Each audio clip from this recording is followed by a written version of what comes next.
இதையெல்லாம் தாங்கிக் கொண்டு என்னுடைய எல்லா இலக்கிய முயற்சிகளுக்கும் ஆதரவாக இருக்கும் என்னுடைய மனைவி சுபத்ரா அவர்களுக்கு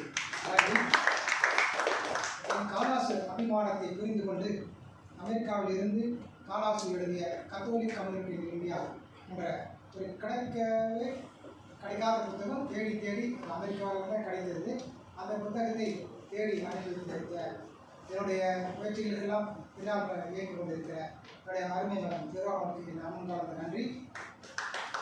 என் இலக்கிய குருநாதர் இலக்கிய வீதி இனிவன் ஐயா அவர்களை அவர் இல்லத்தில் பெரியார் நகர் இல்லத்தில் சந்தித்த நாள் தான் என்னுடைய வாழ்விலே கொண்டார்.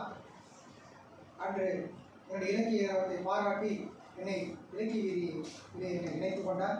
அது மட்டுமல்லாமல் முன்னோடி எழுத்தாளர்களின் படைப்புகளை கொண்ட ஒரு சிறுகதைகளை கொண்ட ஒரு நூலை வந்து காலச்சூடுகள் என்ற தலைப்பிலே ஒரு அருமையான புத்தகமாக உருவாக்கி அதை வந்து அரும்பாக்கம் பயனுள்ளதிலே இடம்பெற்றிருக்கின்ற பேர் எனக்கு கிடைக்கும் வாய்ப்பும் அவரால் உருவாக்கி தந்தார்.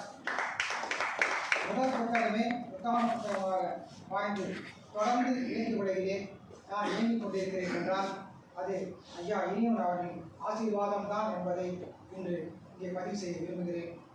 இலக்கிய வீதியின் செல்லப்பிள்ளையாக அவருடைய வழிகாட்டுதலில் வளர்ந்த பா சரவணன் அவர்கள் பா சரவணன் இன்றும் உறவாக தொடர்பவர் என் முதல் புத்தகத்தை வடிவமைத்து தந்ததோடு இந்த புத்தகத்திற்கான இந்த இன்றைய நான் பேசியிருக்கேன் பாரதியார் தோன்றிய காலம் அந்த புத்தகத்திற்கான காட்சி புத்தகம் கிடைக்காத சூழல் இருந்தது. அதை பாண்டிச்சேரி பல்கலைக்கழகத்திலிருந்து எனக்கு பெற்றுத்தந்தவர் ஐயா பா சரவணன் அவர்கள் தான். அவருக்கு என் நெஞ்சார்ந்த நன்றி. பாரதி வாழ்ந்த காலம்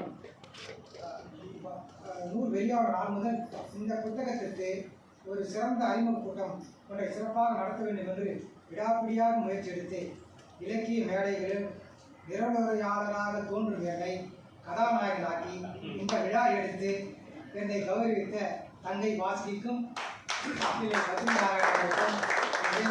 தெரிவித்துள்ளேன்.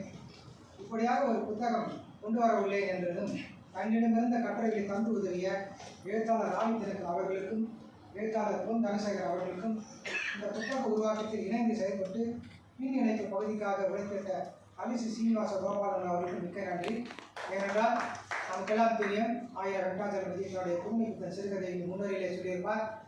அவர் அந்த முயற்சியை மேற்கொண்ட போது பழைய கால சித்தர்களை போல வந்து அவருடைய புதுமை புத்தன் படைப்புகளும் ஒழித்து வைத்துக் கொண்டவர்களால் அதிகம். இந்த இலக்கிய சூழலிலே இந்த நண்பர்கள் எல்லாம் எனக்கு ஒத்துழைத்து இதோ நான் தருகிறேன். புத்தகம் உருவாக்கி சூழலில் முடிய போகிற தருவாயிலே